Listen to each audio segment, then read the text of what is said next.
అందరికీ నమస్కారం. Welcome to silver screen legends.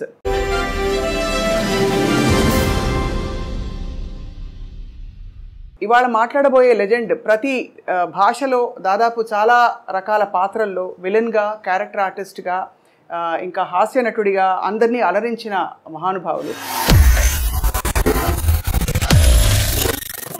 దాదాపు 4.5 దశాబ్దాల నటనా ప్రయాణంతో పాటు జీవితంలోని ఎన్నో అనుభవాల్ని నేరుగా చవిచూసిన దిగ్గజం. అండ్ వారు పద్మశ్రీ పురస్కార గ్రహీతగా కూడా అందరికీ సుపరిచితులు.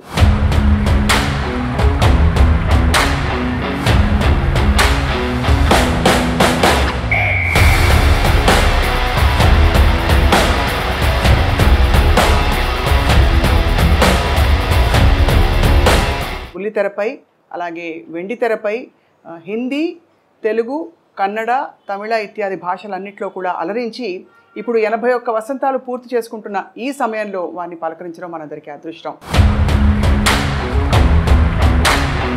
శ్రీ కోటా శ్రీనివాసరావు గారిని పరిచయం చేసుకున్నాం. నమస్కారం సార్. నమస్కారం అమ్మా. మీకు పుట్టినరోజు శుభాకాంక్షలు సార్. ధన్యవాదాలు. ఎలా ఉన్నారు సార్? నడుస్తుంది బండి. వృద్ధాప్యం అంటారు కదా, 80 దాడుతున్నాయి, 81 ఇప్పుడు. మరి ఏదో కాళ్ళు నొప్పులు, కళ్ళు నొప్పులు ఏదో అంటుండేవారు కదా, అంటాయి కదా, అది తప్పవు. మా నాన్నగారు డాక్టర్ గారు, ఆయన అదే కంకిపాడు. అయితే మా నాన్నగారి దగ్గరికి ఎవరన్నా వస్తే నీకు ఎన్నేళ్ళు రానేవాడు. 50, 60 వస్తుందండి అని ఆయన చెప్పారు. నీకు వైద్యం ఏ వైద్యం ఏ వ్యాధికైనా చేయొచ్చు, కానీ నువ్వు 2తో జాగ్రత్తగా ఉండరా అనేవాడు. ఏమిటరా అంటే, ఒకటి కళ్ళు, 2 కాళ్ళు. ఆ 2 జాగ్రత్తగా ఉంటే నీ పని నువ్వు చేసుకోవచ్చు అని, ఎవరి మీద ఆధారపడకుండా. అవును, అది అలాగా. మీ డైలాగ్ ఒకటి ఎప్పుడు వెంటాడుతుంటుంది సార్, జిస్కే పాస్ పవర్ హోతే హై ఉస్కా రైట్ బి రాంగ్ బి రైట్ హోతా హై. గుర్తుందా సార్ ఈ డైలాగ్? ఏ సినిమాలో? సర్కార్. అది అమితాబ్ బచ్చన్ గారు ఎలాంటి ఆర్టిస్టు, ఎంత గొప్పవాడో మీ అందరికీ తెలిసిన విషయం. నేను చెబితే ఎగతాళిగా కూడా ఉంటుంది. అలాంటి ఆయనతో నేను యాక్ట్ చేయడం అనేది సహజంగా ఎవరికైనా అదృష్టమే. అయితే ఫస్ట్ డైలాగు రామ్ గోపాల్ వర్మ గారు ఆయన మొహం మీద మొహం పెట్టి డైలాగ్ చెప్పి క్లోజ్ పెట్టారు. సరే, నేను డైలాగ్ కడక్కని చేపించాను, సింగిల్ టేక్ ఓకే అయిపోయింది. రాముజీ అన్నాడు ఆయన, అమిత్జీ అంటూ వచ్చాడు. Perfect selection for this character sir, are you from stage అన్నాడు నన్ను. అంటేను నేను I acted for on the stage for 25 years. Yes, that potentiality I'm seeing you అనగానే వాళ్ళ అబ్బాయి కూడా అక్కడ ఉన్నాడు, ఏదో ఫోన్ మాడుతూ పక్కకి. అమీన్ అన్నాడు. అప్ప అని వచ్చాడు. Is mister Srinivasarao from Hyderabad. It is a great privilege to you to act with him అన్నాడు. అది నాకు అప్పుడే సర్టిఫికెట్లు అనిపించింది. అబ్బో, అవును, ఆయనతో మాట అనిపించుకోవడం మాటలు కాదు కదా. అలాగా ఒక ఇది. అలాగే రజనీకాంత్ గారు, అందరూ మీ పాత్రల పరంపర ఎవ్వరూ భర్తీ చేయలేకపోయారు సార్. ఇప్పుడు అమితాబ్ బచ్చన్ గారి ప్రస్తావన కూడా ఎందుకు తీసుకొచ్చామంటే, ఈ మధ్య ఆయన కల్కి సినిమాలో చూసాం. అక్కడ కోట శ్రీనివాసరావు గారు ఉంటే బాగుండు అనిపించే విధంగా అంటే మీరు ఒక పాత్రలో ఉంటే బాగుండు అని అయితే అనిపించింది చాలామందికి. ఇప్పుడు ఇంకా యాక్టివ్గా యాక్ట్ చేస్తున్నారా సార్? చేయటం అంటే ఇప్పుడు నీళ్ళు ఎక్కువైనా మధ్య బలతం పడిపోయిందమ్మా. టాలెంట్ ఎవరికి అక్కర్లా. ఇప్పుడు హీరో అని అప్పుడంటే ఆ రోజుల్లో టాలెంట్ ఉన్న వాళ్ళే తక్కువగా ఉండేవారు, జాగ్రత్త గట్టిగా పట్టుకుని వాళ్ళే స్థానం పట్టేవారు. ఇప్పుడు ఏమిటంటే హీరో అంటే 40 మంది 50 మంది ఉన్నారు, కమెడియన్స్ ఎంతమంది ఉన్నారో ఎవరికి తెలియదు. అలాగా ఎవరిని చెప్పలేకపోతున్నాం. ఒక పద్ధతి పాడు ఏం కనపట్లా. ఇప్పుడు సినిమా ఎక్కడ లేదు, అంతా సర్కస్. పేతా సాంగ్స్ కూడా డాన్స్ చేస్తున్నారు. ఇక్కడ సర్కస్ చూడలేక భయపడి మన ఫుడ్ కూడా పోద్దని జెమినీ సర్కస్ కూడా మూసిస్తారు. అలా తయారైపోయింది. ఆ క్వాలిటీ అవి పోయినాయి, ఆ కథలు పోయినాయి, అవన్నీ పోయినాయి. అప్పట్లో ఏమిటంటే సినిమా ప్రభావం మనుషుల మీద ఎక్కువ ఉండేది. ఇప్పుడు ఏంటంటే మనుషుల ప్రభావం సినిమా మీద వచ్చింది. అంటే ఏ విధంగా సార్? అంటే కొన్ని ఉదాహరణలు ఇవ్వగలుగుతారా? ఈ మధ్య సినిమాలు ఏమన్నా చూసారా మీరు? ఏవో టీవీలో వచ్చేవి. ఇప్పుడు నేను కనీసం నాతో 100-110 సినిమాలు చేయించుంటారే పొలిటికల్ క్యారెక్టర్లో. మరి ఏది కోట శ్రీనివాసరావు బోర్ కొట్టాడని అనలా. అది ఎక్కడి నుంచి వచ్చింది అంత నాకు ఎక్కడి నుంచి వచ్చింది అబ్జర్వేషన్. ఇప్పుడు టీవీలో మాట్లాడటం, బయట మాట్లాడటం చూస్తున్నాం కదా. ఆ రోజుల్లో అలా ఉండేది కాదు. ఆ రోజుల్లో కైకాల సత్యనారాయణ గారి దాకా వాళ్ళకి ఏంటంటే 5 రకాల సినిమాలే ఉండేవి. సాంఘికం, పౌరాణికం, జానపదం, చారిత్రాత్మకం, కౌబాయ్. 5 సినిమాలు. ఈ 5 సినిమాల్లోనే ఎవరు నటించినా నటన కూడా అలా ఫిక్స్డ్గా ఉండేది. సపోజ్ మహమ్మదీడు వేషం వేశారనుకోండి, మీకు ఇస్తే మాకు ఇస్తాం, మాకు పెడితే మీకు పెడతాం, అట్లా ఉండేది భాష. పొలిటికల్ లీడర్ చెప్పాలంటే సోదరి మనలారా అలా ఉండేది. పౌరాణిక అలాగా. ఇప్పుడు అలా కాదు కదా. అందుకని అప్పుడు యాక్టింగ్ కానీ ఇవి కానీ రిస్ట్రిక్టెడ్గా ఉండేవి. ఇప్పుడు ఆ రూల్స్ రెగ్యులేషన్స్ ఏం లేవు. ఇప్పుడు అన్నీ అందుకని అబ్జర్వేషన్. ఇప్పుడు బయట ఏ క్యారెక్టర్లు ఎక్కడ దొరుకుతాయని చూస్తుంటాం. మేనరిజమ్స్ అవును అలాగే ఆ తేడా బాగా వచ్చేసింది. తర్వాత ఇప్పుడు ఏంటంటే సినిమా తీసేవాడికే క్వాలిఫికేషన్ లేదు, డబ్బు ప్రాధాన్యం. కానీ చాలా భారీ సినిమాలు వస్తున్నాయి కదా సార్. సినిమా ఇప్పుడు నువ్వు సినిమా చూడడానికి వెళ్ళావు, 50 రూపాయలు టికెట్ 200 పెట్టుకుని, నీకు కావాల్సింది ఏంటి? ఎంతలో సినిమా తీశారన్నా సినిమా ఎలా ఉందని ఆలోచిస్తావు, అంతే కదా. అంతే. చూసిన తర్వాత బాగుంటే అరే బాగా ఖర్చు కూడా పెట్టారా, మంచి సీన్స్ ఉన్నాయి అని అప్పుడు చెప్పుకుంటావు. అంతేగాని సినిమా బాగాలేదనుకో నెగిటివ్గా చెబుతారు. ఎందుకు బోళ్ళు ఖర్చు పెట్టారు, నువ్వు అడ్వర్టైజ్మెంట్ చేస్తే వచ్చాం, ఖర్చు ఏం కనపడుతుంది తప్ప ఏం కనపడతలేదు సినిమాలో అంటారు. అలా ఉంటుంది. మరి మొత్తం మీద సార్ అంత బిజీ నటనా జీవితం నుంచి మీరు రంగస్థలంతో పాటు మీకు రేడియో అనుభవం ఉంది, అన్ని పాత్రలు వేసిన తర్వాత ఇప్పుడు మీకు నటనకి దూరంగా ఉండడం అన్నది కొంత బాధ కలిగిస్తుందా, లేక హాయిగా జీవితం ఇలా బాగుందనిపిస్తుందా? ఇప్పుడు బాధ కదండి. అంటే తోచదు ఫస్ట్ పాయింట్. రోజు 100-150 మంది మధ్యలో యాక్ట్ చేయడం కదా. ఇప్పుడు ఏంటంటే ఒంటరిగా ఇంటి దగ్గర కూర్చోవడం, నేను మా ఆవిడే లేకపోతే మా కోడలు మా మనవాళ్ళు ఏదైనా కాలేజీ నుంచి వస్తే వాళ్ళతో ఒక 5 నిమిషాలు మాట్లాడటం. పుట్టేప్పుడు అంతా ఇట్లా కూర్చోవడమే కదా. ఇక్కడో ఇంట్లోనో లేకపోతే ఎక్కడో అక్కడ ఫోటోలు చూసుకుంటే అంతే. ఇక బోర్ కాదు, పిచ్చెక్కిపోతుంది. అంటే నాకు అప్పుడప్పుడు అనిపిస్తుంది, నేను జీవితంలో 2 బాగా కోల్పోయాను. నాకు మళ్ళీ బిజీ అయిన వాడు ఎవరైనా అంతే. ఒకటి ఏంటంటే ఫ్యామిలీ లైఫ్, పిల్లలు ఆ ఎంజాయ్మెంట్, వాళ్ళని చదివించుకోవడం చేయటం, వాళ్ళతో తిరగడం, కాస్త షాపింగ్, బట్టలు కొనటం, ఇవన్నీ అవన్నీ పోయినాయి. అసలు దూరం అయిపోయాను. 2 జనరల్ నాలెడ్జ్. అవును. ఎంతసేపు ఆ కెమెరా యాక్షన్ ఇవే తప్ప ప్రపంచం బయట ఏం జరుగుతుందో కూడా తెలియదు. అవన్నీ పికప్ అవ్వాలంటే చాలా కష్టం. సో అలా మీరు మీ స్నేహితుల్ని కూడా బాగా మిస్ అవుతూ ఉంటుంటారు. అంటే సినీ పరిశ్రమలో మీకు బాబుమోహన్ గారు, బ్రహ్మానందం గారు మీరందరూ బాగా దగ్గర కదా సార్? బాగా క్లోజ్. నాతో అందరూ అలాగే ఉంటారమ్మా. ఎందుకంటే నేను ఎవరితో ఏం కాంట్రవర్సీ లేదు, నాకు పోలేదు, నేను పడతాను. అందరూ అంటారు ఏదో అని, అందరూ కావాలని కూర్చొని కామెడీ చెప్పించుకుంటారు. సినిమాల మీద జోకులు చెప్తామంటే వాళ్ళు చెప్పించుకుంటారు. అందుకనే 40 సంవత్సరాలు బతకగలిగాయి. లేకపోతే కాంట్రవర్సీ అయితే ఎప్పుడు పంపించేవారు. ఏదో ఒకటి గురించి అనడానికి ఏముంది, అనాలంటే బోళ్ళు అనొచ్చు. నిజమే కదా సార్, అంతే. అంటే కానీ మీకు అనే అర్హత కూడా ఉంది ఒకవేళ. ఏదో అర్హత ఎందుకంటే మీరు మీ స్వానుభవాలే కదా. మీరు 25 ఏళ్ళు రంగస్థల అనుభవం ఉందంటే అది తీసిపారలేని విషయం. ఆ రోజుల్లో మాండలికాలు ఇవన్నీ నేర్చుకోవటం అంటే తమాషానా. టీవీ వస్తుందని ఎవరు అనుకున్నారు కదా. నాటకాలు మొట్టమొదటి అసలు రేడియో లేని మనం లేవు. అవును. అసలు రేడియో దగ్గర ఏంటంటే వాయిస్ని ఎలా ఉపయోగించుకోవాలి, మైక్ని ఎలా వాడుకోవాలి, ఎక్కడ ఒత్తు, ఎక్కడ కామా, ఎక్కడ ఫుల్ స్టాప్, ఇవన్నీ నేర్చుకుంది రేడియో దగ్గరే కదా. అవును. భాష. కాబట్టి అక్కడ అది పునాది రాయి. తర్వాత ఈరోజు పురోగతికి అదే పునాది రాయి. తర్వాత టీవీ వచ్చేవాడికి ఏమైపోయిందంటే మాకే థ్రిల్ నాకే. ప్రతివాడు ఫీల్ అవుతారు అది నటుడు. ఎందుకంటే నాటకాలు అంటే ఫోటోలు ఉంటాయి, ఇలా పెట్టిన ఒక యాక్షన్ ఫోటో ఉంటుంది, అలా ఉంటుంది అలా ఉంటుంది స్టడీగా. కానీ మనం నడిస్తే ఎట్లా ఉంటాం, మాట్లాడితే ఎట్లా ఉంటాం, అది ఎవరికి తెలియదు. మొట్టమొదటి నేను ఫీల్ అయింది నా లైఫ్లో, నేను ఎక్స్ప్లెయిన్ చేయలేను థ్రిల్ ఏంటంటే 2 నిమిషాలు. గోవింద్ చౌదరి అని టీవీలో ఉండేవాడు, ప్రొడ్యూసరు. ఆయన రికార్డ్ చేసి ఫస్ట్ డే పండగ వచ్చింది నాటిక. అదే నాటిక ఫస్ట్ రేడియోలో టీవీలో నా తెలుగు నాటకం ప్రదర్శించబడటం అదే.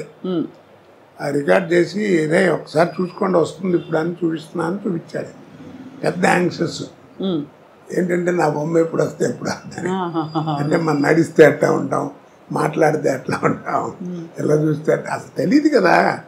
చూసుకుంటే ఆ 2 నిమిషాలు అసలు ఇక ఎవరిని చూసేది కళ్ళము నీళ్ళు వచ్చేసింది నాకు. అదొక అదృష్టం కదా. అవును అవును అవును. ఆ రోజుల్లో అదేది. తర్వాత సినిమా ఇప్పుడు.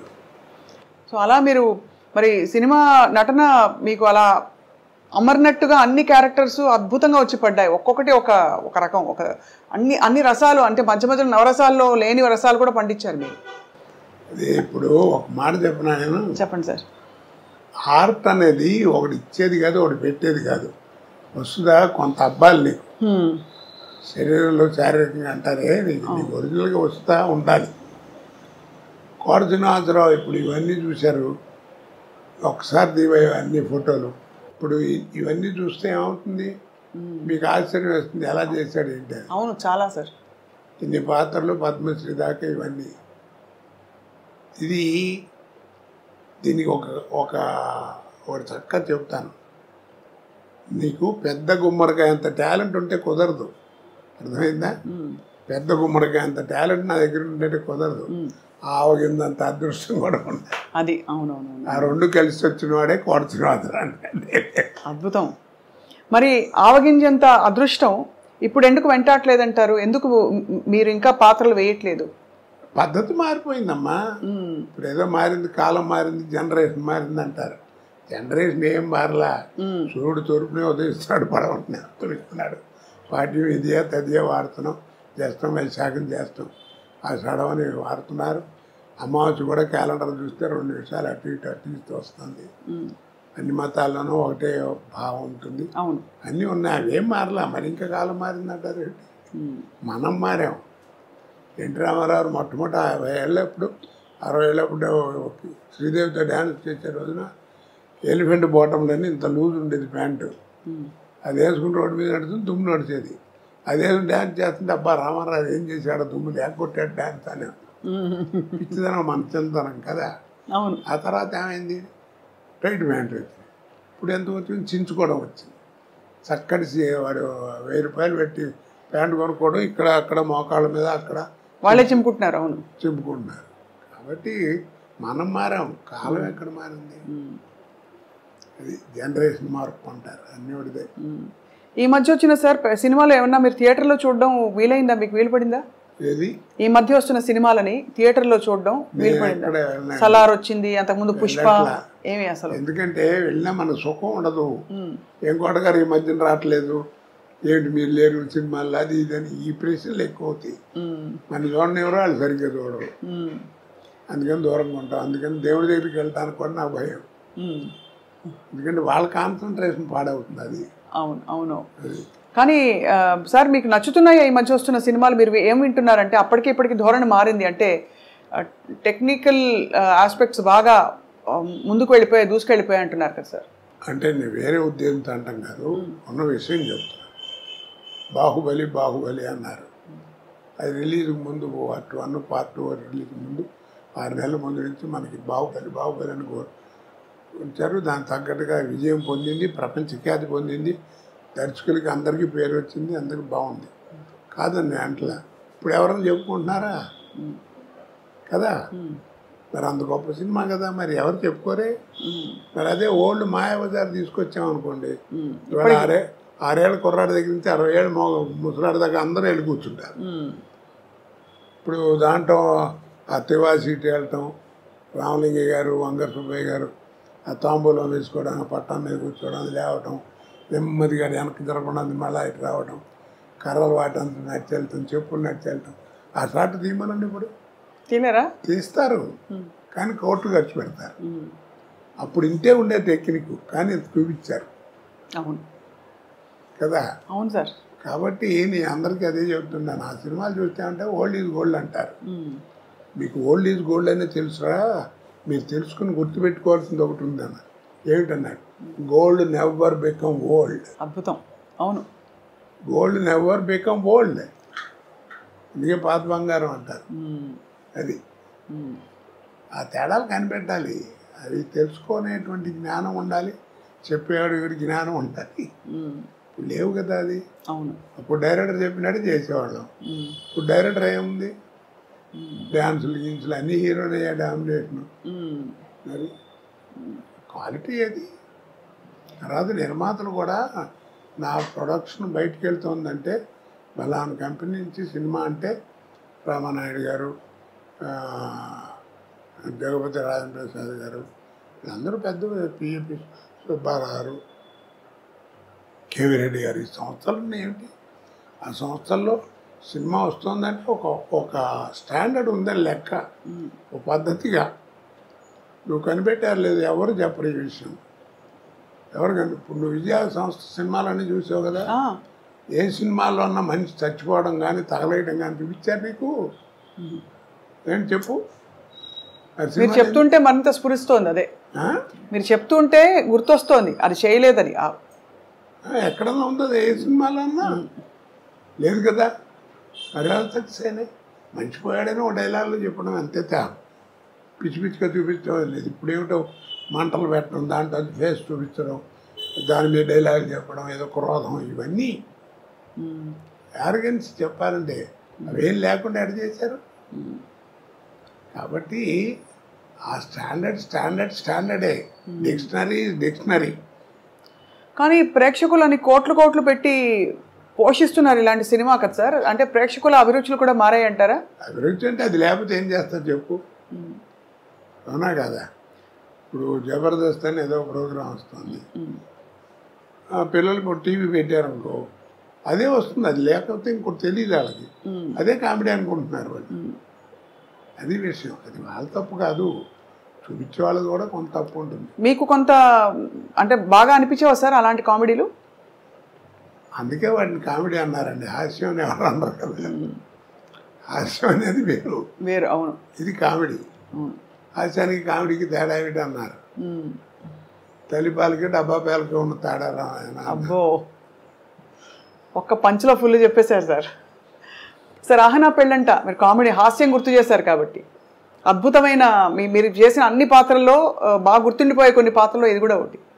ఆ సినిమాతో మీ అనుబంధం మీకు ఏమైనా జ్ఞాపకం గుర్తుందా సార్?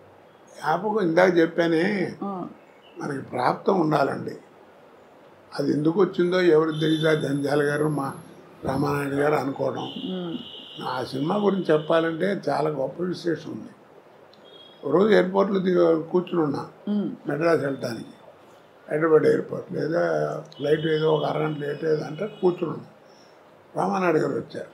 ఈలో వచ్చేప్పటికి ఆయన చూసి నమస్కారం సార్ అన్నాను. కోట సరైన టైంకి కనబడరా, రైట్ రా కూర్చో అన్నాడు. ఏంటి సార్ అన్నా. నేను ఏదైనా సినిమా గురించి వేస్తున్నదే అనుకుంటూనే ఉన్నా. కోట ఏం లేదు, జంజాల నేను 20 రోజుల నుంచి మదన పడుతున్నాం, పోటాడుకుంటున్నాం. ఓ సినిమా ఇప్పుడే ఫైనలైజ్ అయింది. ఆ వేషం బాగుంటే సినిమా బాగుంటుంది, లేదా సినిమా అట్రవలేకపోతుంది.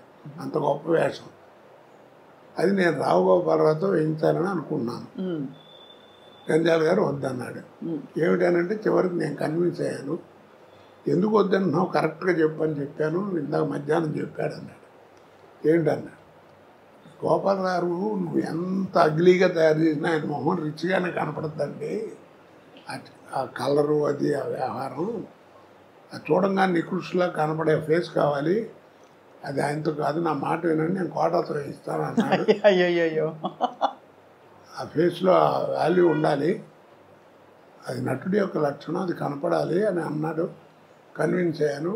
ఆ వేషం నువ్వు చేయాల్సి వస్తుంది, ఒక 20 రోజుల దాకా కావాల్సి వస్తుంది, డేట్లు జాగ్రత్త ఇవ్వు, చాలా మంచి వేషం అన్నాడు. అలాగే అన్నాను, వేషం చేశాను, అయిపోయింది. మీకు తెలిసేంత అఖండమైన విజయం.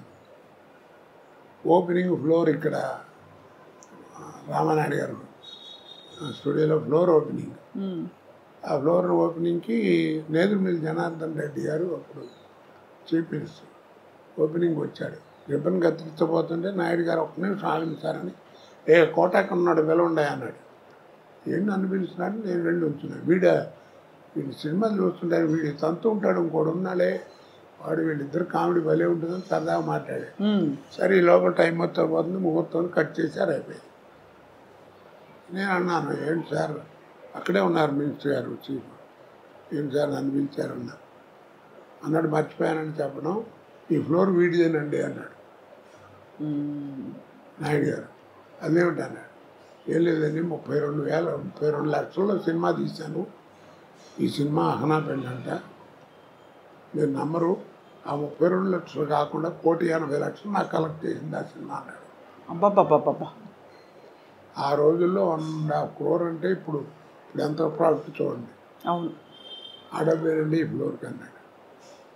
ఇప్పుడు సార్ 1.5 crore అంటే ఆ రోజుల్లో అంత ఎక్కువ. ఇప్పుడు అసలు ఒక రోజు సినిమా 15-20 కోట్లు అంటే కూడా కంటి కానట్లే కదా సార్. అన్ని 500-1000 కోట్లు. ఇప్పుడు రామారావు ఎంత తీసుకున్నాడు ఎవరు తెలియదు, కృష్ణ గారు ఎంత తీసుకున్నాడు తెలియదు, సోమబాబు ఎంత తీసుకున్నాడు తెలియదు, ఎంత పెట్టి సినిమా తీశారో తెలియదు. నాయుడు గారు వాళ్ళందరూ కూడా ఎప్పుడైనా చెప్తే మ్యాక్సిమం ఇది భారీ వర్ణ చిత్రం అని చెప్పేవారు, అంతే. అంతేగాని ఇంత అయింది ఇది అని చెప్పేవారు కాదు. అది కాదు కదా, సినిమా ఓపెనింగే మైక్ పట్టుకుని ప్రొడ్యూసర్గా చెప్తుండే, ఇది 400 కోట్లు అవుతుందండి, ఒక 5-6 కోట్లు ఎక్కువైనా నేను భరిస్తాను, చాలా మంచి సబ్జెక్ట్ అది ఇది. ఆ లెక్కలు ఎవడికి చెప్పుకోవాలి, ఇన్కమ్ ట్యాక్స్ కూడా చెప్పుకోవాలి, మనకెందుకు. ఇందాక చెప్పానే, సినిమా చూసేవాడికి నువ్వు ఎంతలో తీసేవాడు ఎవడికి కావాలి, సినిమా బాగుందా లేదా. ఇప్పుడు చిన్న సినిమా 4 కోట్లు తీసిన సినిమా 40 కోట్లు వసూలు చేస్తుంది, దానికి ఏమంటా నువ్వు ఏమండి. కరెక్టే సార్. కాబట్టి అలా చేయకూడదు, నువ్వు చెప్పుకోవడం సినిమా అవసరం అయిందండి, సబ్జెక్ట్ కావాలి అందుకని రిచ్గా తీశాను, అది వేరు. భారీ వర్ణ చిత్రం అని చెప్పడం వేరు, ఇలా చెప్పడం వేరు కదా. అవునవును, అది ఆ లెక్కలతోటే ఆ సినిమా సత్తా ఏమిటో చెప్పే ప్రయత్నాలు జరుగుతున్నాయి, వాస్తవం సార్. సార్ మీరు ప్రాణం ఖరీదు నుంచి మొదలుపెట్టిన తర్వాత మీకు వచ్చే ఒక్కొక్క పాత్ర వాటంతట అవే వచ్చిన పాత్రల అంటే ఎందుకంటే రకరకాల పాత్రలు వేశారు కాబట్టి ఈ పాత్రకి మీరు బాగుంటారు అని మీరు మళ్ళీ అక్కడి నుంచి క్యారెక్టర్ రోల్స్లోకి వెళ్ళడం, మధ్యలో తర్వాత హాస్య నటుడుగా, విలన్గా అన్నీ పండించారు కదా సార్. ఇప్పుడు ఫోటోలు కనబడుతున్నాయి కదా. అవును సార్. వీటిలో ఏ క్యారెక్టర్ మీరు నమ్మరండి, నాకు ఓ రోజు ముందు పిలిచి చెప్పింది లేదు. ఆ రోజు వెళ్ళటం ఒక అరగంట కూర్చోబెట్టి ఆయన క్యారెక్టర్ చెప్పడం, కోటగారు మీరు అనుకుంటాం, మీరు కూడా ఏమన్నా ఆలోచన ఉంటే చూపెట్టండి, బాగుంటే పెట్టేద్దాం అంటాం, పెట్టడం చేయటం అంతే. మీరు నమ్మరు ఆ మాట. ఆ టైం కూడా లేదండి. కాకపోతే నన్ను కన్సల్ట్ చేసిన 4-5 వేషాలు ఉన్నాయి. అవేంటంటే ఆ బట్టలా చేయటం న్యాచురల్గా ఉండాలి. గంజాల గారి సినిమాలో వాటిలో విగ్గులు యాక్సెప్ట్ చేసేవారు కదా, వాళ్ళు 4 సినిమాలు చేస్తున్నాం, నీకు విజ్ఞానం అనేది ఎక్కడుంది ఏంటి చూసుకుని ఆ టైం చూసుకుని సేవ్ చేసి కరెక్ట్గా పెట్టేవారు, అంతే తప్ప నాకు మిగిలింది ఏమన్నా అన్నీ అక్కడికక్కడ ఆన్ ద స్పాట్. అంటే ఒక రోజులో సార్ మీరు బిజియెస్ట్ టైంలో ఎన్ని గంటల ఎన్ని కాల్ షీట్స్ ఉండేవి? నేను మ్యాక్సిమం 4 చేశానమ్మా. 4 సినిమాలు 3 స్టేట్లో పనిచేశాను ఒకరోజు. ఒక్క రోజులో కన్నడ పొద్దున హైదరాబాదు, మధ్యాహ్నం తమిళ్, ఈవినింగ్ బెంగళూరు. పెళ్లి చేసి మళ్ళీ మార్నింగ్ వచ్చి హైదరాబాద్ ఎయిర్పోర్ట్లో స్నానం చేసి మళ్ళీ షూటింగ్ వచ్చాను. మద్రాసులో ఉండేవాడిని. ఇప్పుడు ఇంత సెక్యూరిటీ లేదుగా అప్పుడు. అవును, కానీ చాలా ఎంత విస్తారమైన కెరియర్ సార్ మీది. మీకు బాగా ఇష్టంగా మీరు పనిచేసిన దర్శకులు ఎవరు సార్? నేనే కాదండి, ఒక విషయం చెప్తాను, అందరికీ చెప్తాను ఆర్టిస్టులకి, విసుక్కోకుండా ఎప్పుడు కూడా ఇప్పటిదాకా షూటింగ్ చేస్తే మళ్ళీ రమ్మంటున్నాడు ఇంకోదానికి, అట్లా విసుక్కోకండి. ఏ అంటారు ఏం లేదు, ఆర్టిస్ట్కి ఒక టైం అంటూ వస్తుంది, నీకు ఆ టైం వచ్చిందంటే నీకు టైం ఉండదు. అంతే, గొప్ప మాట సార్ అది. ఆ టైం వచ్చిందంటే టైం ఉండదని. టైం ఉండదు నీకు అంతే. అంటే బాగా వెలుగుతున్నట్టు. అదంతే, నీకు టైం ఉండదు, నీకు భోజనానికి కూడా టైం ఉండదు. కానీ తర్వాత వెనక్కి ఆ టైంలో జాగ్రత్తగా ఉండాలి. అది ఆరోగ్యం అన్ని రకాలుగా. ముందు ఫస్ట్ బిహేవియర్, ఆహార వ్యవహారాల్లో, మాట భాషలో, అవతల వాళ్ళతో మాట్లాడటం, ఇవన్నీ జాగ్రత్తగా ఉండాలి. ఉంటే లాంగ్ లివిటీ ఉంటుంది. లేకపోతే ఎట్ట వచ్చిందో అట్ట అయిపోతుంది. ఎంతమంది చూసాం మన మహానుభావులు, సీనియర్స్ కదా. అవును సార్. ఆస్తులు పోగొట్టుకుని చివరికి అడుక్కునే పరిస్థితికి వచ్చారు.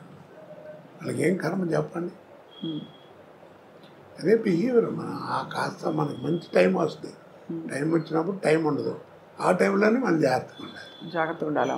ఏ రకంగానో ఏదో భగవంతుడు నాకు నా పెళ్ళాం పెళ్ళి వాళ్ళ అదృష్టం బాగుండి అలాంటివి ఏం జరగలేదు, ఏదో వెళ్ళిపోతాను అంతే. ఆ మధ్య చాలా బాధేసింది సార్. మీరు ఒక వీడియో పెట్టవలసిన పరిస్థితి వచ్చింది. మీడియాలో మీకు ఏదో అయిందని వచ్చే వార్త రావడం. ఇప్పుడు నేనేం సిగ్గుపడినా. ఇప్పుడు నువ్వు వచ్చావు, ఏం చెప్పాను? పిక్కలు కాస్త నొప్పిగా ఉన్నాయమ్మా, కట్టారు డాక్టర్ ఇది కాసేపు కష్టం, అందుకని కాస్త నడవటం అది కష్టం అని చెప్పాను. తప్పే ఉంది దాంట్లో. వాడెవడో కొడుకున్నాసో చచ్చిపోయాడని పెట్టాడు ఒకసారి. నేను పిలిచి కేకలేసాను, తప్పయ్య అది. మీ నాన్నకి రా 75 ఏళ్ళు వస్తే కాళ్ళు నొప్పి కళ్ళు నొప్పి ఏదో ఒకటి వస్తాయి కదా, అలాగే నాకు కూడా వచ్చింది. నేను మంచినే కదా, మరి నువ్వు దానికి పెద్ద టీవీలో వీడు చెప్పాల్సిన కర్మ ఏంటి నీకు? తప్పు కదా. దాని మీద రూపాయలు సంపాదిస్తావా? కేకలేసాను నేను. పాపం సుశీల్ గారు పోయిందన్నారు, ఒకసారి జానకి గారు పోయిందన్నారు. ఆవిడ పాపం అమెరికాలోనే ఎక్కడ ఉంది అప్పుడు సుశీల్ గారు. ఆవిడ అక్కడి నుంచి ఇంటర్వ్యూ, నేను బాగానే ఉన్నాను, నా మీద అట్ట పెట్టకండి. ఎదుగో అక్కడ ఫోటోలు ఉంటాయి ఆవిడతో. జానకి గారు ఫోటో లోపల ఎక్కడ ఉండాలి, అది కెమెరా ఫోటో తీయించలేదు నేను బయట. ఇంటికి వచ్చారు, ఇంట్లో భోజనాలు చేశారు. చాలా అందరూ వస్తుంటారు నా ఇంటికి. ఇప్పుడు వస్తారా సార్ బాబుమోహన్ గారు, బ్రహ్మానందం గారు? ఎందుకంటే బాబుమోహన్ గారు మీరు కాంబినేషన్ అదిరిపోయింది అందరికీ. అదొక కాంబినేషన్ అండి. అది ఇండస్ట్రీలో ఎవరికి పెద్దగా రాదు. అది ఎలా గోపాలరావు, రావు గోపాలరావు, రామలింగయ్య గారు అంటే వాళ్ళ వేషాలు పెక్యులర్గా ఉండేవి. అవును. మా ఇదేంటంటే ఒక స్టాండర్డ్ కామెడీ, స్టాండర్డ్ అంతే. ఇక ఆడిదంతా వీడు పడతాడు, ఆడిదంతా ఇస్తున్నా. ప్రతి సినిమాలు తెలిసి కూడా నవ్వేవారు. తర్వాత బాబుమోహన్ మంచి టైమింగ్ ఉన్న ఆర్టిస్ట్. సినిమాలు చూస్తే వాడి తన్నులు చూస్తే అసలు కూడా అట్ట కాలు తగిలి ఎరగదు, అట్ట టచ్ అవడం అంటే పడిపోయాడు. మంచి టైమింగ్ ఉన్నాడు. ఎందుకంటే డాన్స్ అది వచ్చు అతనికి, అదొక అది ప్రాప్తం. అది సార్ మీరు అన్నట్టు రంగస్థల అనుభవం, రేడియో అనుభవం, అది వాయిస్ మాడ్యులేషన్, హావభావాలు, బాడీ లాంగ్వేజ్ కొంతవరకు. కానీ డాన్స్, పౌరాణిక పద్యాలు ఇవన్నీ కూడా నేర్చుకున్నారా సార్ మీరు? నేను పౌరాణిక పద్యాలు నేర్చుకోలేదమ్మా. పౌరాణిక చిన్న నాటకాలు పెద్దగా వేయలేను. ఉంటాయి. అప్పుడు పద్యాలు ఎలా మీకు? దాంట్లో పద్యాలు పెట్టలేదు, పెద్దగా పెట్టలేదు. ఓకే, అలా అలా పెద్దగా కాదు, పద్యం పెట్టుకున్నాను ఎంతసేపు ఇలాగే. దులిపాల గారు దుర్యోధనుడు అద్భుతంగా ఉంటుంది. అమ్మాయి సవారి చేస్తుంది. ఆయన పాట పద్యం ఉండదు దాంట్లో. ఒక పద్యం చదివేవాడు, కౌరవ పాండవులు వీళ్ళు పెను కాలం చెరువు అయ్యి అని కృష్ణుడు. అది కూడా మామూలుగా చదివేవాడు. మీరు శాసనసభ్యులుగా ఒక టర్మ్ చేశారు.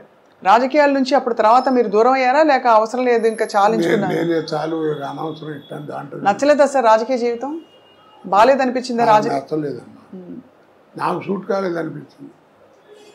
ఎందుకంటే మీరు రాజకీయపరమైన వేషాలు చాలా వేశారు. ఒక టైంలో మీకు కొంచెం గొడవలు కూడా అయ్యాయి ఆ మండలాధీశుడు సినిమా తర్వాత. సో మరి రాజకీయాలు మీకు అసలు ఆ వాతావరణం నచ్చలేదంటారు. అయితే ఎందుకు నచ్చలేదు సార్? అంటే చాలామంది అదొక అవకాశంగా, అదృష్టంగా కూడా భావిస్తారు కదా. అంటే నేను పనిచేసినప్పుడు పాలిటిక్స్ అండి. ఇప్పుడు పాలిటిక్స్ ఆ ట్రిక్కులు నాకు రావు. మనకి ఎందుకని దూరంగా ఉన్నా. అవును. కానీ అదే సార్ అనిపిస్తుంది, అంటే అంత గొప్ప జీవితం, గొప్ప అవకాశాలు మీకు వచ్చిన తర్వాత ఇప్పుడు మీరు టైం అంతా మీరు కుటుంబం నుంచి దూరంగా ఉన్నాను, కష్టపడి పనిచేస్తాననే ఫీలింగ్లో ఉన్నారు కదా సార్, బాధ. సో ఇప్పుడు మీకు మీ దేవుడు ప్రత్యక్షంగా మీకు ఏం కావాలని అడిగితే ఏం కోరుకుంటారు సార్? మీ ఇంకేమైనా?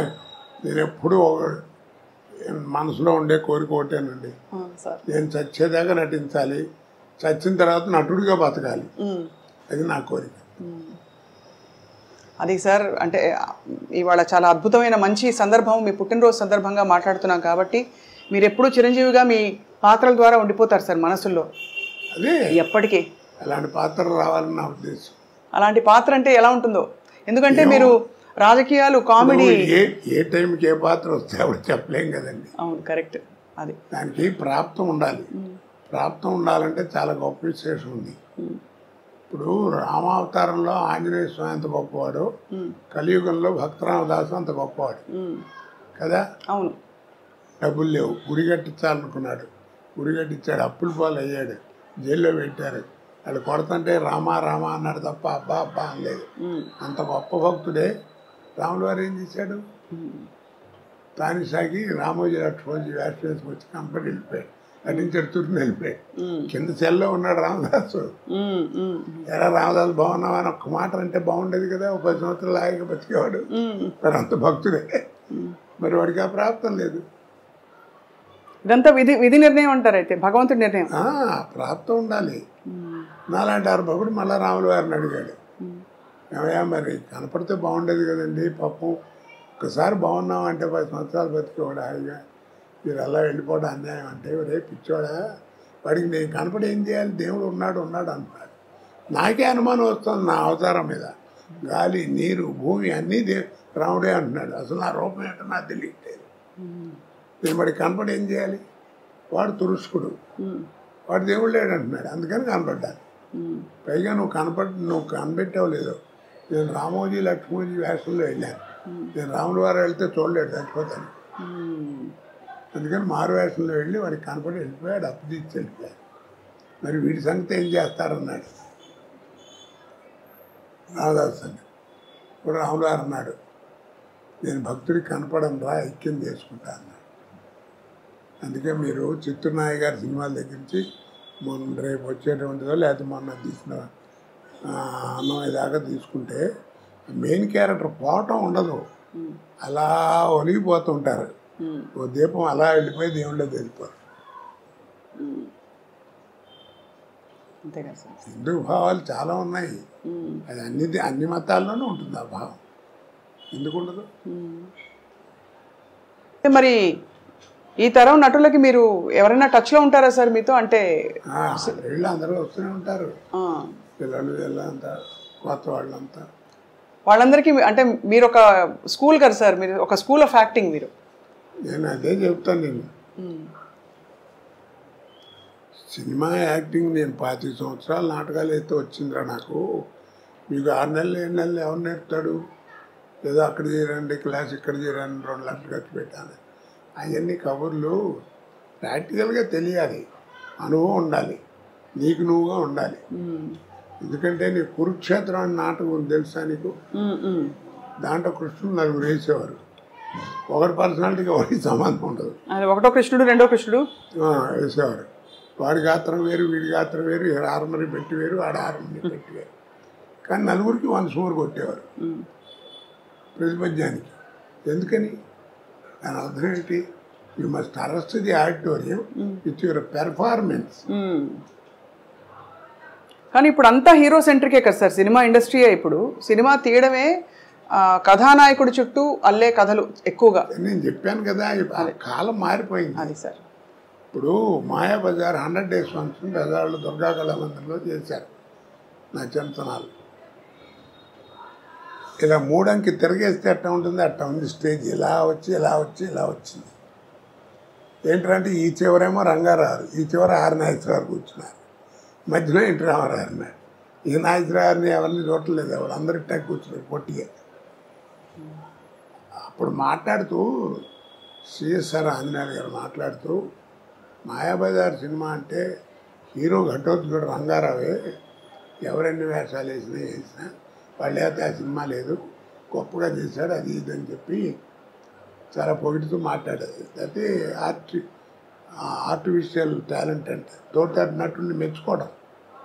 అప్పుడు రంగారావు తర్వాత మాట్లాడుతూ, ఏదో నన్ను పొగిడారు, సిఎస్ఆర్ మాత్రం తక్కువ, శకుని పాత్ర ఆయన చేస్తే తప్ప ఇంకెవడేసినా ఎక్కదు, అంత గొప్పగా చేశాడు అవన్నీ. ఒక్క మాట అండి ఏమీ లేదు, I'm a personality artist, is a performance artist అన్నాడు. నా పర్సనాలిటీ అడ్వాంటేజ్ ఆయనకి లేదు, కానీ ఆయన అలా చేశాడంటే ఏంటి గొప్ప విశేషం కాదు మరి. ఆ సహృదయత, ఆ నమ్రత అన్నీ ఉండేవి ఆ రోజుల్లో అంటారా సార్? అంటే దాన్ని ఏమంటారంటే ప్రొఫెషనల్ ఎథిక్స్. మనం కూడా చేయాలి, అలాంటి వేషం చేసి డబ్బులు సంపాదించాలనుకునేవారు, కానీ ఆడికి రాకూడదు నాకు రావాలి అనుకునేవారు కాదు. అలా గర్వపడి పాడు చేసుకునే వాళ్ళే అందరూ, పోయిన వాళ్ళు అందరూ. రాజనాథ్ గారు, కాంతారావు గారు, పద్మనాభం గారు, వీళ్ళంతా ఏమిటి క్యారెక్టర్స్ ఫెలోస్. ఏదో కొద్దిగా గొప్ప మనం కూడా కాస్త మంచిగా ఉన్నాం కాబట్టి భగవంతుడు ఈ పొజిషన్లో ఉంచాడు. వాళ్ళు దారి తప్పారా సార్? అంటే వాళ్ళు డబ్బులు చాలా పోగొట్టుకున్నారని విన్నాం సార్. దారి తప్పడం అంటే అదే, డబ్బులు ఉన్నాయంటే ఆ నటుడిగా పేరులో ఉన్నట్టే కదా, ఆ పేరు తప్పారు, ఆ రూట్ తప్పారు. మనం అందుకే దిక్కుమాలిన అంటాం. దిక్కుమాలిన అనే పదం ఎక్కడ లేదు. దిక్కుమారిన నువ్వు వాళ్ళందరూ నడిచే దిక్కు కాకుండా వేరే దిక్కులో నడుస్తున్నాడు, అందుకని వాడు బతికట్టా ఉన్నాడు. అలాగే ఊరేగింపు అంట, ఊరేగింపు ఎక్కడ లేదు. ఆ రోజుల్లో ఏంటంటే నాకు 58 ఏళ్ళు లేదు పెళ్ళి. ఆ రోజుల్లో ఏంటంటే పల్లకిలో కూర్చోరు, ఊరంతా తిప్పేవారు, అంతే. సాక్ష్యం ఏముంది, అగ్ని. పాత సినిమాలు చూస్తే అగ్ని సాక్షిగా కట్టిన ఈ తాళ్ళు అని చూపిస్తాం, అందుకని సాక్ష్యం లేదు. పెళ్ళైన 2 నెలలు అయిన తర్వాత నా వెళ్ళం కాదంటే సాక్ష్యం. అందుకని ఆ పల్లకిలో కూర్చోబెట్టి ఊరంతా తిప్పేవారు. ఇది నా వెళ్ళం కానీ లేదని మేము చూసాము, వీళ్ళు పెళ్ళైన తర్వాత ఊరేమి మా ఇంటి ముందు నుంచి వెళ్ళారని చెప్పడానికి ఒక సాక్ష్యం. ఊరికి ఎరిగింపు, ఊరేగింపు. ఓహో, ఎంత అద్భుతం సార్. ఊరికి ఎరిగింపు, ఊరేగింపు కాదు. ఇప్పుడు అది ఊరేగింపు అయి ట్యాక్సుల కోసం డబ్బులు ఖర్చు. అదే ఊరేగింపు, దాన్ని ఒక తిట్టుగా కూడా అనుకుంటారు. ఇప్పుడు దిక్కుమాలని కూడా అలాగే తిట్టు అనుకుంటారు. దిక్కు అలాగే ప్రతిదానికి భగవంతుడు ఇచ్చిన దాంట్లో ప్రతి వస్తువుకి ప్రతి మాటకి అర్థం ఉంది. ఇప్పుడు పొద్దున్నే లేచి నువ్వు నేను ఇంక్లూడింగ్ మీ మనం అందరం చేసే తప్పేమిటి చెప్పు? అద్దం ముందు నుంచి అందంగా ఉన్నాం అనుకోరు, బడతలోడు వరెట్టి అనుకుంటుంటాడు. ఆడవాళ్ళు ఏదో కట్టని సాధన కట్టని ఇలా దూకుని అలా దూకుని చీరలు కట్టుకుని కదా. అందుకు కాదు, నా మొహాన్ని మచ్చ ఉంది, నా మచ్చ నాకు కనపడదు. ఒరే శ్రీనివాసరావు నీ మొహాన్ని మచ్చ ఉందిరా అని దోశ నాకు అనిపించకుండా, ఆ ఛాన్స్ నీకు ఇవ్వకుండా స్వాతికి నా మచ్చని నేను చూసుకుని సర్దుకుని తుడుచుకుని బతకడం కోసం భగవంతుడు ఇచ్చిన గ్రేట్ ఇన్స్ట్రుమెంట్ మీరు రా అనే దృక్పథంతో అర్థం ముందు నుంచో నీ మనసు ఎలా ఉంటుంది అది నేర్చుకోవాలి. మీరు చాలా నిర్దిష్టమైన అభిప్రాయాలు కలిగి ఉండి సార్, ఎక్కడ అంటే కేవలం లౌక్యంతో మాత్రం కాకుండా మీరు నమ్మినది ఇదే కరెక్ట్ అని అంటూ కూడా ఇన్ని సంవత్సరాలు సినిమా ఇండస్ట్రీలో ఒక పరిశ్రమలో, అంటే అక్కడ మానవ సంబంధాలే ప్రధానమైన పరిశ్రమలో ఇప్పుడు నమ్మకం ఉందండి. మన జీవితం మన ఎదురుకుండా కనపడుతుంది. అది నేనేం బయటి విషయాలు చెప్పట్లేదే, నేను రామాయణం భారతం గురించి చెప్పట్లే.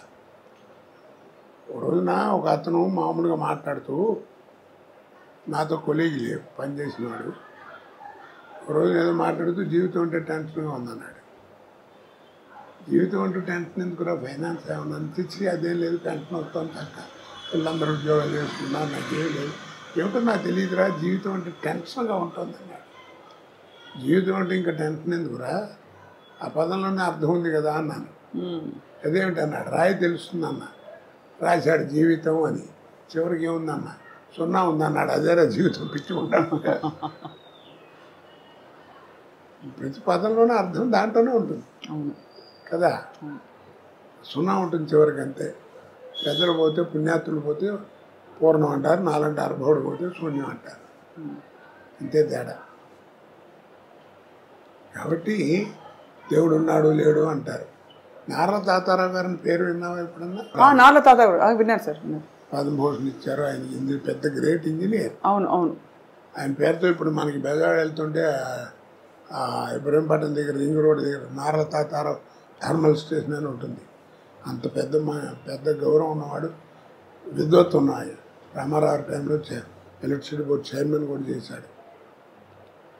ఆయన ఎందుకు ఇచ్చారు మరి నీకు ఇంత బిరుదాన్ని అడిగామనుకో ఏమంటారు, నేను కరెంట్ క్రియేట్ చేశానంటాడు. కరెంట్ క్రియేట్ చేశాను, కరెంట్ లేకపోతే ప్రపంచం లేదు ఇవాళ, తెలుసు కదా నీకు. అవును. మరి ఆయన దగ్గరికి వెళ్ళి కరెంట్ క్రియేట్ చేశారని కదా నీకు ఇంత ఇచ్చారు, మరి నీ పిల్లలు లేరంట కదా అన్నాం అనుకో, ఎవరు చెప్పాడు రేడు మా పెద్దబాయ్ అంటాడు. మరి ఇది వాడి క్రియేషనేగా. అవును. మరి నీ కొడుకుని చూపించావు కదా, ఇది నీ క్రియేషను. మరి కరెంట్ కానీ నీ క్రియేషనే కదా, నీకు ఇంత గౌరవం అందుకే జరిగింది. ఆ కరెంట్ చూపించమని అడగని చూపిస్తాడేమో, చూపించగలడా? కాబట్టి దీంట్లో అర్థం ఏంటి, the power which is created by you, the power which is created by you, which you cannot see, which you cannot touch, that power is a god. అది నువ్వు అల్లా అనుకో, జీసస్ అనుకో, ఏమనుకుంటావు అనుకో, power is a god, G O D god. Such a beautiful revolution sir. మీరు చెప్తుంటే నిజమే అనిపిస్తుంది కదా సార్. చెప్పగలడా? చూపించలేడు. అక్కడ దాకా ఎందుకు పోయిన అంత ఎక్స్ప్లెనేషన్ అక్కడ simple. Without X there is no mathematics. అవునా? ఎక్స్ లేదే మ్యాథమెటిక్స్ లేదు. అవును. వాట్ ఈజ్ ఎక్స్ చెప్పండి? What is X? మనం ఏరిస్తే అదే. ఎక్స్ బదులు వై పెట్టు. What is Y? నువ్వే క్రియేట్ చేస్తావు దాన్ని, దాని గురించి చెప్పలేవు. The power which is created by you, which you cannot see and touch, that power is a god. వాడే భగవంతుడు. అందుకే రూపాలను ఊహించుకు పెట్టుకోవడం తప్ప మనం ఎవరు చూడలేదు. ఈ డిస్కట్లు ఊరికే 8 నిమిషాలు ఉంటాయి, 7 గడ్డాలు ఉంటాయా, ఇవన్నీ పిచ్చి మాటలు. ఎవరి తత్వం వాడిది, నా నమ్మకం అది. నేను దేవుడి ధ్యానం చేసుకునేటప్పుడు నేను జయమాలితో జ్యోతిలక్ష్మితో బోల్డ్ సినిమాలు చేశాను. నాకు వాళ్ళు జ్ఞాపకం రాకుండా మనసులోకి, అందుకని ఏదో ఒక విగ్రహం పెట్టుకుని దేవుడు అనుకుని కాన్సన్ట్రేషన్ కోసం పెట్టుకుంటున్నాను. అంతేగాని నాకు నేను చూశాను వాళ్ళతో తిరిగాను కాదు దేవుడితో. ఎట్ట మర్చిపోతాం? నేను ఇండస్ట్రీకి వెళ్ళినప్పుడు కొత్తలో ఆయన శత్రు డైరెక్టర్ సత్యమూర్తి గారు, ఆయన డైరెక్టర్, ఒక సారాగొట్ట ఆపరేటర్ వేషం నాది. అది ఓపెనింగ్కి డ్యాన్స్ గురించి పాట పెట్టాడు. నాకు తెలీదు ఇవాళ పాట ఉందా, నువ్వు కాసేపు నైట్ పని చేయాలని చెప్పాడు. సర్లే అనుకుని వెళ్ళాం. వెళ్తే ఏదో మ్యూజిక్ గీజిక్ వేసారు, అయిపోయింది. కోట రాని వాళ్ళిద్దరు వస్తారు, డాన్సులు రాగానే ఇట్లా లేవాలి అని అన్నాడు. సరే అని ఇట్లా లేద్దామని రెడీగా రిహార్సల్ చేసి కూర్చున్నాను. తక్కువని యాక్టప్పుడు జ్యోతిలక్ష్మి జయమాలి ఇద్దరు వచ్చారు. ఎదురొచ్చి నా తోళ్ళ మీద కూర్చున్నారు. నాకు ఎట్ట ఉంటుంది, సినిమాలు ఎక్కడ చూసాను, అంతే కదా. 10 టేకులు తీసుకున్నా. ఏందంటాడు. అప్పుడు జ్యోతిలక్ష్మి గారు అంది, మీరున్నాను నేను చెబుతాను, ఏమంటే నీకు ఆశ్చర్యం వేస్తున్నావునా? అవునమ్మా, నాకు అసలు ఆశ్చర్యం మీతో నేను కళ్ళ కూడా అనుకోలేదు అంటే, అది అంతేనండి అందరూ అనుకుంటారు. పర్లేదు, ఏం పర్లేదు అని కాసేపు సరదా మాట్లాడి అంటే మేము మళ్ళీ టేక్ అయిపోయింది. తర్వాత 10 సినిమాలు చేసిన ఇద్దరం కలిసి. అది వేరు సంగతి చెప్తున్నా. అలాంటి భావాలు ఏం రాకుండా ఏదో పెట్టుకుని ఓ దేవుడు అని చూసుకుని ఒక విగ్రహం పెట్టుకుని ఊగతో పెట్టుకునేది, అంతేగాని దానికి ఇదేం కాదు. అందుకే అంటారు పెద్దలు ఏమని చెప్పాడు, మనసు ఫ్రెష్గా ఉండాలి. అంతేగాని స్నానం చేసేవా లేదా, అది చేసేవా లేదా, ఇవన్నీ కాదు, మనసు ఫ్రెష్. శంకరాచార్యులు వారు చెప్పాడు, మనకి బంధువులు లేరన్నాడు. అర్థమైందా? బంధువులు లేరు. మీ నాన్న నీవు ఇంత పైకి రావడాన్ని ఎంత కష్టపడి చేశాడు, వాడు చేసి వెళ్ళిపోతాడు, చేతులు కడుక్కుని వెళ్ళిపోతాడు. నీ పిల్లలు నువ్వు చేస్తావు, నువ్వు వెళ్ళిపోతావు. ఇట్స్ వ్యాపారం. కాబట్టి మనకి ఇదేం లేస్తాను. మరి ఎవరు బంధువులు ఉన్నారన్నాడు. మరి ఎవరు వాళ్ళు? కానీ వాటికి రూపం లేదన్నాడు. ఆ బంధువులకి ఆకారం లేదు, కానీ బంధువులు ఉన్నారు మనకి. ఎవరు వాళ్ళు? సత్యం మాత.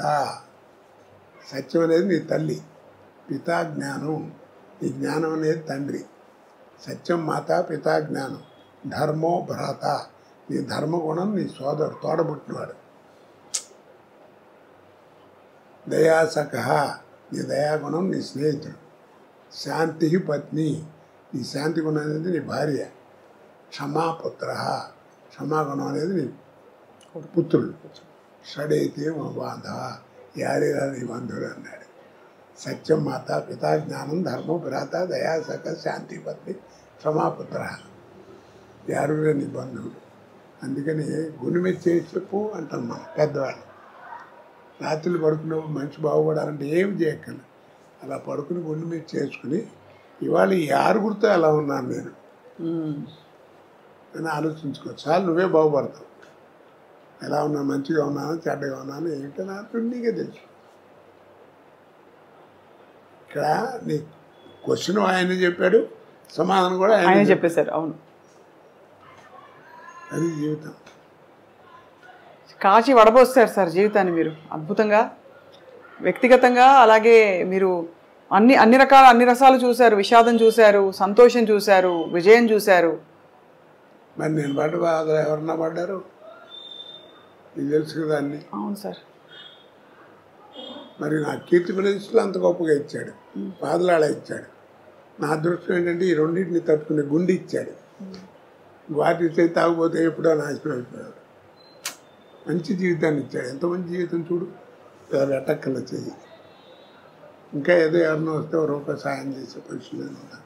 అలాంటి జీవితం ఎంతమందికి ఇస్తారు భగవంతుడు కదా.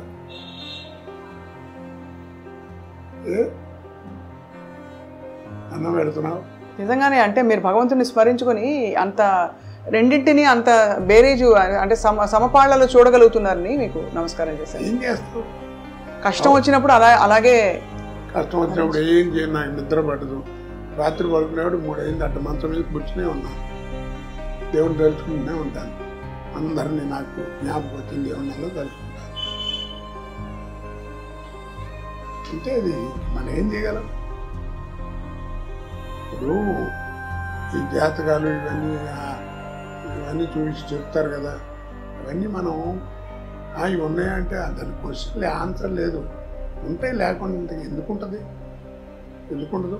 జాతకం అనేది ఇట్స్ ఏ డిక్షనరీ. మనం తెరిచి చూసుకుంటే నాయన బలాన్ని పీరియడ్ కొంచెం బాగాలేదు జాగ్రత్త అని చెప్తుంది అంతే. అంతేగాని ఈ క్షణం బాగుండదు, ఇది బాగుండదు, ఇది బాగుండదు అని ఎవడు చెప్పలేడు. కాస్త జాగ్రత్తగా ఆ పీరియడ్లో ఉండటం కోసం నీకు గైడెన్స్. కానీ అసలు జీవితం అది కాదు. నీ లైఫ్ స్పాన్ ఎవరు చెప్పలేరు. అవును. ఎందుకంటే నువ్వు తల్లి కడుపులోంచి బయటపడి భూమి మీద పడంగానే కేర్ మనం అరుస్తాం కదా, ఏడుస్తాం. అవును. ఇక్కడ కేర్ మనగానే పైన బేరం అనే డేట్ ఫిక్స్డ్. కేర్ మనటం పైన బేరం అనే డేట్ ఫిక్స్డ్. ఇక దాన్ని మార్చేది లేదు. ఇక్కడ నుంచి అక్కడ ఈ ప్రయాణం కావద్దు. నీ ఆర్థిక స్థితిని బట్టి ఫస్ట్ క్లాస్లో వెళ్తావా, సెకండ్ క్లాస్లో వెళ్తావా, జనరల్ కంపార్ట్మెంట్. లైఫ్ మ్యారేజ్ అయితే it is linked with your wife. Sir మీరు మీ శ్రీమతి గారు ఇంత అన్యోన్యమైన దాంపత్యం కొనసాగించడానికి సార్ మూల రహస్యం ఏంటి సార్? ఇది ఇంతే జీవితం ఎవరికాళ్ళు చదువుకోవడం అండి. ఆ పాట మీరు మళ్ళీ పాడతారా సార్? ఎవరైనా వచ్చి మీకు చెప్తే భద్రం బీ కేర్ఫుల్ బ్రదరు. అది ఎప్పుడో పాడామా, మనం పాడామా, శ్రీగారు పాడాడు. అవును. అంటే ఆయన గోపాలను అది నీకు తెలియదు. మీకు ముందు పరేశ్రాలతో చేయించారు, అది బాగాలేదని మళ్ళీ నాతో చేయించారు. అదే ఆ పాట సార్? ఆ పాత్రే అదే గొప్ప సీక్రెట్ చెప్పారు సార్. అది అంటే చాలా మంది తెలిసి ఉండొచ్చు కానీ ఏమండి, సాగితే గొప్ప అండి, సాగిపోతే మ్యారేజ్ ఏంటి తలకాయ చెప్పండి. అది సర్దుబాటులో సంసారం ఉంటుంది. ఇద్దరు పిల్లలు పుట్టిన తర్వాత ఇంకా 4 ఏళ్ళు 5 ఏళ్ళు సంసారం చేసి డైవర్స్ ఏమిటండి? ఆ మాట అంటే ఏంటంటే మా ఇద్దరికి కెమిస్ట్రీ కుదరట్లేదు, ఏదో వేవ్ లెంగ్త్ కుదరట్లేదు. ఏది వేవ్ లెంగ్త్ కుదిరింది? పెళ్ళి ఇన్నాళ్ళు అయితే 5 గదిలో జరిగే సంబంధం ఎవరు చెప్తాడు? కాబట్టి అది ఎవరు చెప్పినా, నీకు డైవర్స్ ఇచ్చే లాయర్ చెప్పినా నాయన అన్నీ బాగున్నాయి నేను చేస్తాను, ఎందుకైనా మంది ఒక 6 నెలలు మీరు రాజు రండి, ఈ లోపల మళ్ళీ ఏమైనా మార్పులు మారుతాయేమో అని చెప్తాడు. ఎవరైనా కలిసి ఉండమంటారని వెళ్ళిపోమని ఎవరు అంటారు కదా. అంతే కదా సార్. ట్యూబ్లోంచి బయటకు వచ్చిన పేస్ట్ని మళ్ళీ ట్యూబ్లోకి పంపించాలనుకోరు, అలాగేనా? పంపగలవా? ఫ్రై చేసి చేతికి అంటుస్తాం పని పంపలేవు. అలాగే గడప దాటి వెళ్ళిన సంసారాన్ని కూడా ఎవరైనా లోపలికి తీసుకురాలేడు. అది వాళ్ళిద్దరి మధ్యలో ఉంది. అదే అంతే కదా సార్. నేను అందుకే సంసారం ఉన్నాడు. అమెరికాలో ఒకసారి వెళ్ళినప్పుడు సంసారపక్షంగా ఉంటే బాగుంటుంది అన్న. ఒక ఆవిడ పెద్ద కోపం వచ్చి సంసారపక్షం అని 3 సార్లు అన్నారు. ఇప్పటికీ సంసారపక్షం అంటే ఏమిటంటే అని అడిగింది. ఎన్నాళ్ళు అయిందమ్మా నువ్వు వచ్చాన్న? 28 సంవత్సరాలు అయిందన్నాడు. అంది. సరే బాగానే ఉంది. పెళ్ళి ఎన్ని ఏళ్ళు అయిందన్నాడు. 30 ఏళ్ళు అయింది. ఈ 30 ఏళ్ళలో మీ అమ్మ నాన్న ఎప్పుడన్నా గదిలో కూర్చుని తలుపేసుకుని లోపల కూర్చుంటావు నువ్వు చూసావా అన్న. నేను చూడలేదు. అదే సంసారం అంటే అన్న. ఏం చెబుతాను దానికి అర్థం? మరి ఆ జ్ఞానం ఉండాలి, అడగకూడదని. అలా తయారైంది. ఇప్పుడు యువతంతా ఎందుకు పాడవుతుంది? 2 నోట్ చేసుకున్నాం. మీ మాస్టర్ చెప్పినా, మా మాస్టర్ చెప్పినా, వాళ్ళ మాస్టర్ చెప్పినా, ఎవరు చెప్పినా రోడ్డుకి వెడం పక్కనే నడవమన్నారు. కుడిపక్క గురించి వాళ్ళ నోటమ్మడి రాలేదు. ఇప్పటికీ రోడ్డు మీద పోలీసు వాడు కూడా కీప్ లెఫ్ట్ అంటాడు. అది రైట్ అని మాట రాదు. కుడిపక్క నడవటం కనుక నేర్చుకుంటే, ఎడం పక్క నడవటం నేర్చుకుంటే కుడిపక్క నడిస్తే ఏంటి అనేది నీకే తెలుసు. ఇది చేయడు సాధన. కీప్ లెఫ్ట్ అంటే అందరూ ఆయన మా చిన్న తండ్రి అనుకుంటే కరెక్టే అనుకోండి గురుగారు. ఇప్పుడు కుడిపక్క నడిస్తే ఏమవుతుంది అంటాడు. ఏమవుతుంది? ఏరే చోట మొహం బాగా పడతాడు. కాబట్టి దీన్ని బట్టి అర్థం నీకేంది? సాధన తక్కువ, వాదన ఎక్కువ. సాధన తక్కువ, వాదన ఎక్కువ. అర్థం? 2 మనకి విజ్ఞానం పెరగాలి. విజ్ఞానం పెరగాలి. మనకి టీవీలు వస్తున్నాయి, ఫోన్లు వస్తున్నాయి, సెల్ ఫోన్లు వస్తున్నాయి, ఇంకా రకరకాల విజ్ఞానం పెరుగుతుంది. కానీ మనకి జ్ఞానం పోగొట్టుకుంటున్నాం.